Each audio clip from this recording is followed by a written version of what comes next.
A casa não existe sozinha. A bacia em cima da pia cheia de louças, o balde grande aparando a água, é o que oferecem vida para os tijolos, vigas e telhas. É a voz de Laura cortando o corredor. É a voz já velhinha dentro da rede. Nós a fazemos viva. Viva, elas nos faz. Faltando uma peça no jogo americano da vida, seríamos ruínas. Gente ruína sem casa, casa ruína sem gente. Bacia ruína, louça ruína. Cada melodia compõe este encarte. Por isso os corações mais perto do amor sentem dó sem fim de pôr fim em algo de dentro. Se está dentro, é porque faz funcionar. Casa, máquina orgânica de afeto. Lata de lixo, cesto de fruta, parede pintada a cal, toda remendada com cimento salpicado. Vão, azulejo, nunca para de construir, nunca acaba. Planta, bicho, menina, bujão, paninho de prato, plástico por sobre a mesa. Essa arquitetura do afeto, ninguém planeja. Acontece. Não tem andares a casa. Estamos mais perto do chão.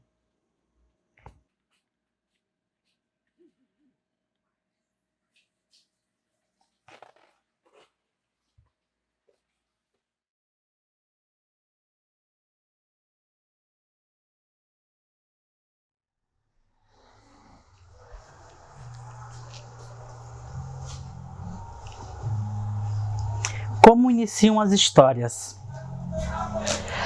É muito difícil dizer. Acreditar que as coisas surgem simplesmente de um momento inaugural, de uma pedra angular, é bem pouco para dar conta da realidade. No início, era o escuro e Deus disse que se faça a luz. E fez-se a luz. Essa é uma das narrativas mais famosas do Ocidente.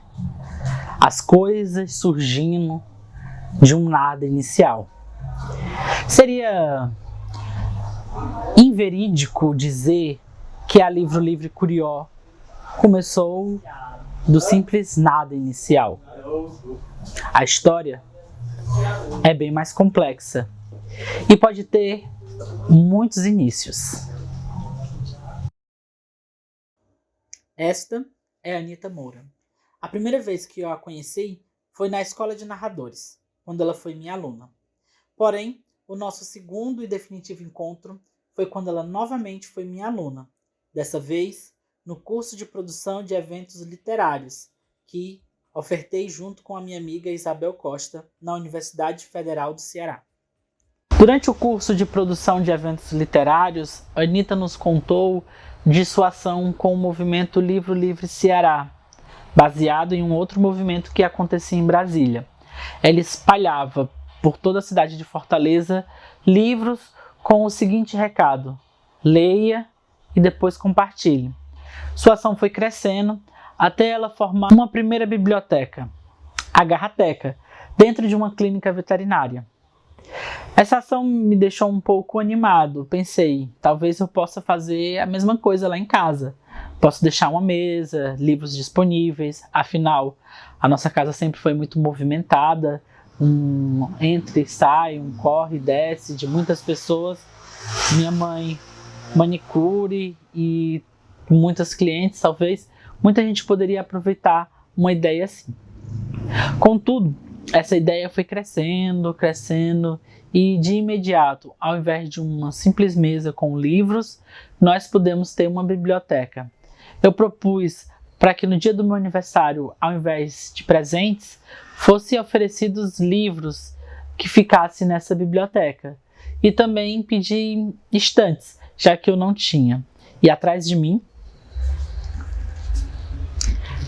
a primeira estante que nos chegou de uma doação da amiga Silma Magalhães. Essa é minha mãe, que abriu as portas de sua casa e transformou-se na maior entusiasta da Livro Livre Curió.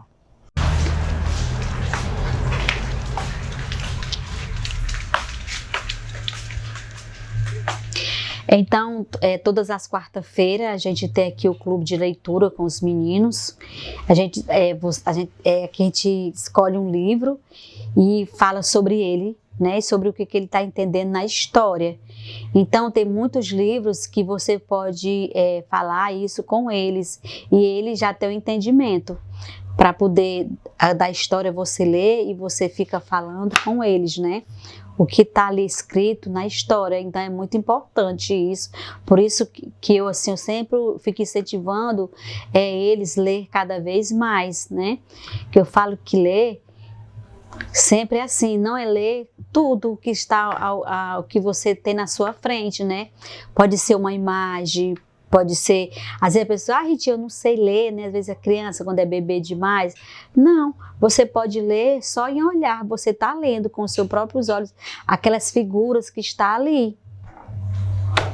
E como é que você faz aqui em casa, quando tá o menino aqui, se reúne? Aqui eu trago para a cozinha, né? A gente se reúne aqui na cozinha.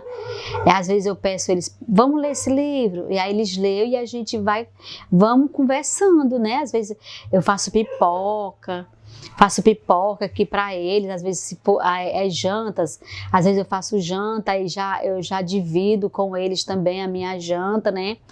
Então assim, eles para mim, eles são a minha família, as crianças. E nesse momento eu tô sentindo até muita falta deles, né? Porque o que está acontecendo, que nesse momento que eu tô me sentindo muito amarrada em questão a isso, né? Porque você não pode estar saindo para poder você estar, às vezes fala lá fora, né? Então, quando eu não precisava nem disso, de estar no meio da rua para poder conversar com outras pessoas. Eles já vinham, aquela presença de estar aqui todo mundo junto, já era para mim assim, um envolvimento com eles e ouvir eles que estão acontecendo no dia a dia. E eu contar também para eles, né, do meu dia a dia. Então, às vezes eu perguntava como foi teu colégio hoje, o que aconteceu na escola, né? O que foi que houve lá hoje? Sempre eu me tornava assim, eu me torno no canto das mães dele, né? Que me preocupo também com eles em relação ao estudo, né? Que eles têm que ficar interagindo na escola. Às vezes eu falo para eles que é para eles prestar atenção, que o professor tá ensinando, né, para respeitar os professores, porque os professores eles são muito importantes na vida do ser humano, porque é através dos professores que você vai ter o conhecimento do aprendizado, que é muito importante para a sua vida inteira. Então é isso que eu nesse momento eu estou sentindo falta, a presença do movimento das crianças aqui na biblioteca Livro Livre, né? E eles até ficam, às vezes, eles ligam para mim perguntando quando é que vai ser, né? Como é que vai ter, né? Começar a contação de história. Aí eu até falei para eles que a gente podia fazer até uma live entre a gente mesmo, para formalizar a contação de história através de uma live, né? Como nada surge do nada, a história da Dona Rita de Cássia vem de um longo fazer comunitário.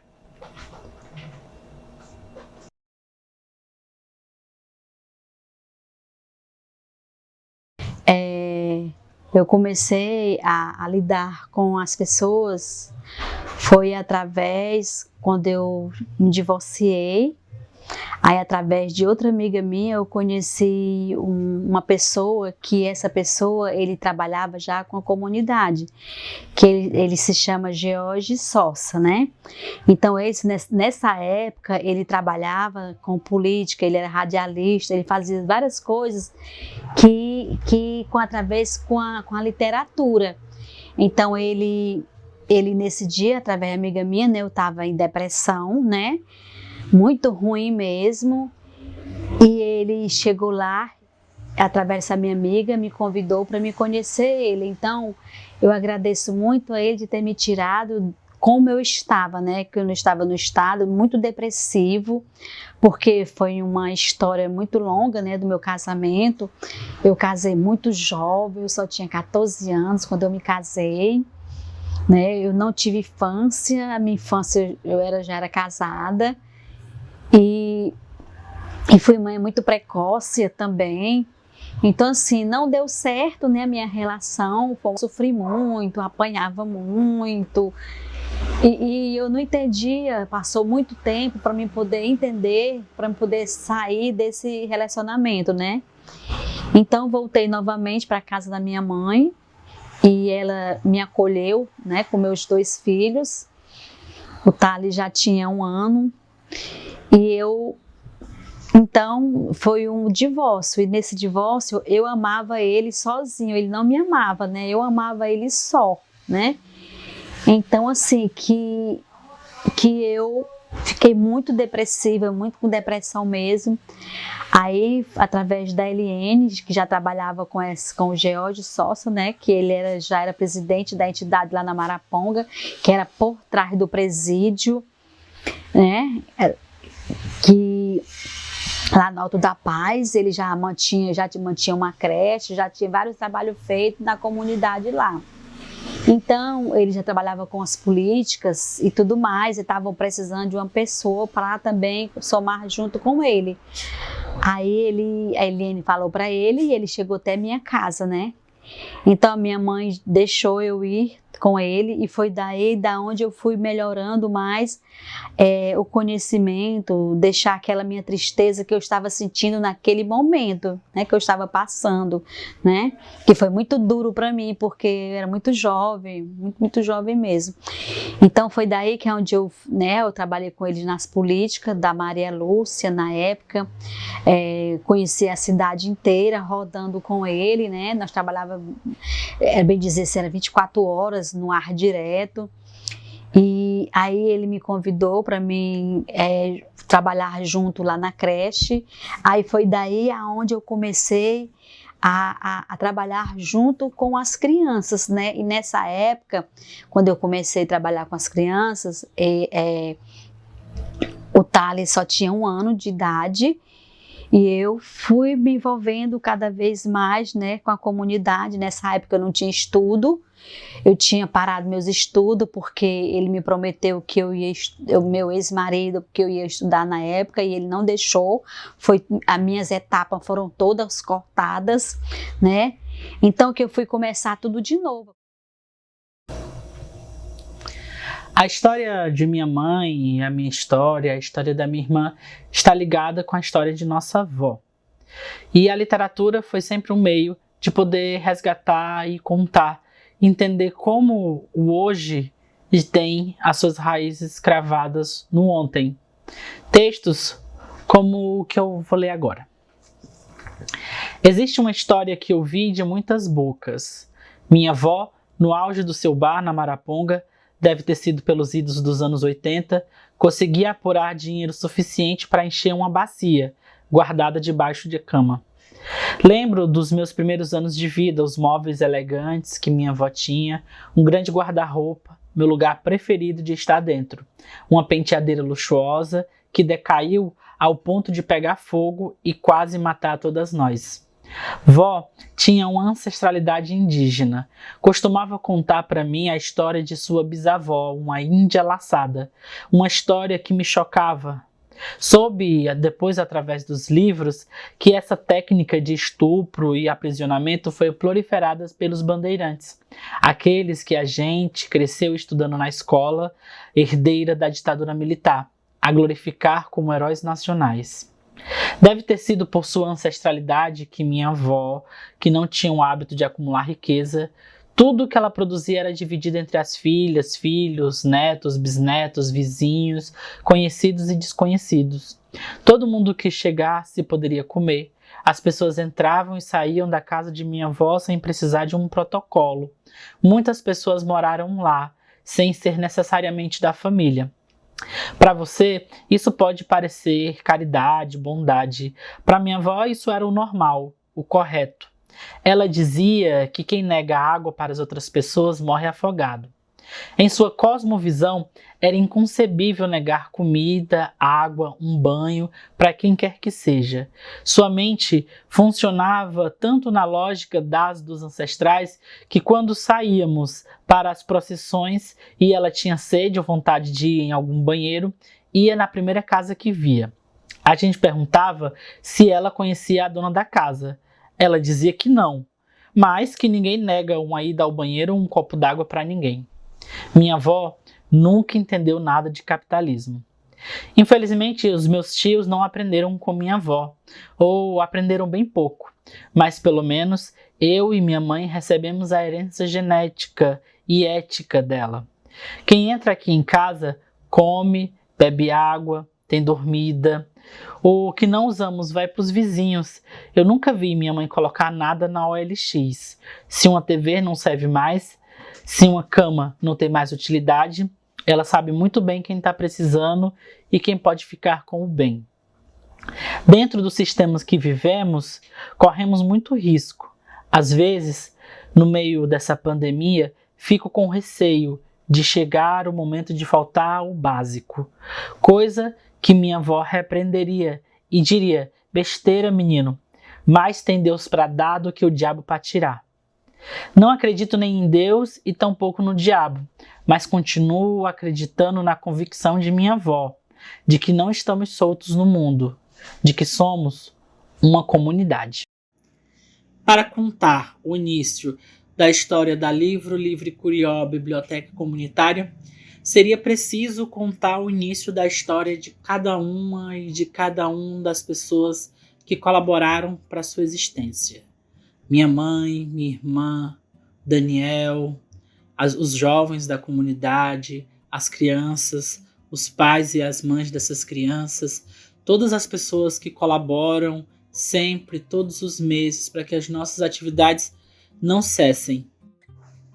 2 anos desde que abrimos as portas. Em 2 anos, muitas coisas foram realizadas, porém muitas outras iremos realizar. A Livro Livre Curió Biblioteca Comunitária entende que este é o momento de reavaliar, de traçar novas estratégias, de saber como continuaremos prosseguindo. Uma habilidade que é tão presente no povo cearense.